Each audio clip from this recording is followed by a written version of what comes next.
Hey everybody, this is Doug with Artfully Rogue and welcome back. In this video, I'm going to show you how to build this really cool faux stone water feature. Now, this year has been crazy. We have been dealing with the pandemic, we have been dealing with a business that's been skyrocketing, and it's a couple days from Christmas and I still have yet to do any Christmas shopping. So this is my last video before we get into the new year, so let's do it. So I'm using 2x3 steel studs that I picked up from Home Depot. I did this because I wanted to keep the frame that's supporting the faux stone as light as possible. This is the first time I've used this steel stud for a water feature, and in hindsight, I would probably go back to using a mild steel frame and just weld it. But this is a perfect way to do a frame if you do not have a welder, because all you need are some tin snips, maybe a grinder with a cutoff wheel, and some self-tapping screws and a screw gun. Once I get this squared and make the second one, then I'm going to put in some cross braces. I mark my steel stud all the way around, and then I'm going to go ahead and take my cutoff wheel and I'm going to open up these sides here, take a pair of vice grips, and then I can bend those up. That way it's going to attach to the frame, and then cut this little piece off because I don't need this any longer. And then take some self-tapping screws and attach it to the interior of the first frame that you built. So once you have these set up, now you're going to put some spacers between the two frames. As you can see, I put 3 on this side, I'm putting 3 on the opposite side. And again, I'm just using self-tapping screws here. Super easy to work with. It is a little flimsy. And again, like I said, I would probably use a welded steel frame next time I do this. So this is the steel stud frame. And then I've also got the stainless steel channel that I put up against the side. Now, as you can see here, I've put a stainless steel angle that I've welded to the outside panel, and then bolted it to the steel stud frame. That way I can put it on and take it off as I need to. I did the same thing down here at the bottom. You can kind of see piece of angle welded to the stainless side panel.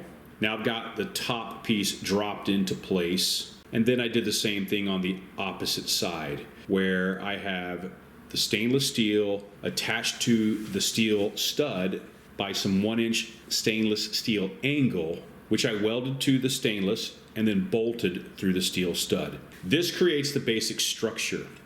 So this is the stainless steel basin. I created a platform for the frame and the side panels to sit on top of with an access hole right there in the center.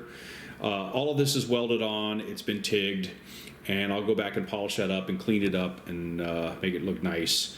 Then I put a support center on this frame so it wouldn't bow once I've got the weight of the entire top portion put onto the stainless basin. So unfortunately I kind of skipped over a whole section here. I lost the footage, but I'm attaching concrete board to the steel stud framework. This is the same stuff that you would use to do tile work with. They have special screws that you can use. This is, I believe, Dura-Rock, and they also have some material called Hardy-Backer that you can use, but Dura-Rock is what I have, and I think I've got almost a 1/4-inch piece. Now I'm using faux stone and liquid nail to attach to the Dura-Rock. Now here's what I would do differently. Hindsight is 20/20, and I should have done this the first time, is the seam between the two concrete boards I should have taped, and then I would have painted what's called red guard onto the concrete board. This just adds an extra layer of a moisture barrier.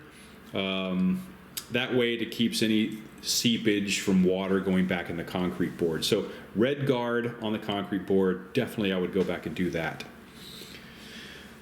So now I'm just kind of polishing up the stainless sides. I'm using a tool called the Restorer with a kind of like a Brillo pad type pad on it, and just kind of giving it like a brushed finish.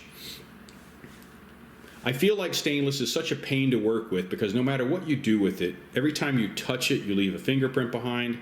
So it is such a difficult product to work with and try to get looking neat and clean unless you're in a neat and clean environment, which I totally am not.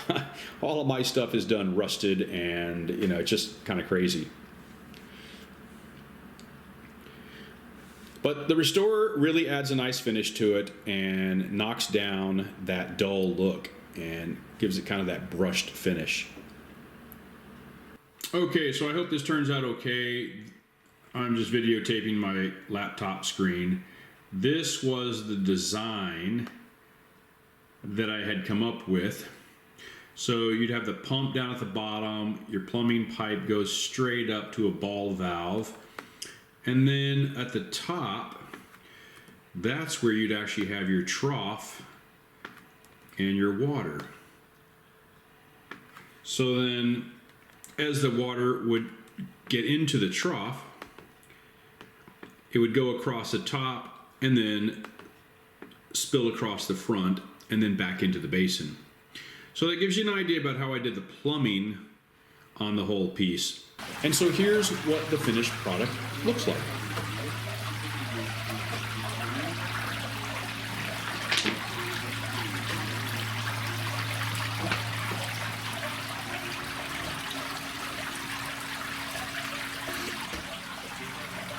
Thank you so much for taking the time to watch this video. It is greatly appreciated. If you haven't already subscribed, please do so now. If you'd like to make a comment, do that down here at the bottom. And we'll see you in the next video.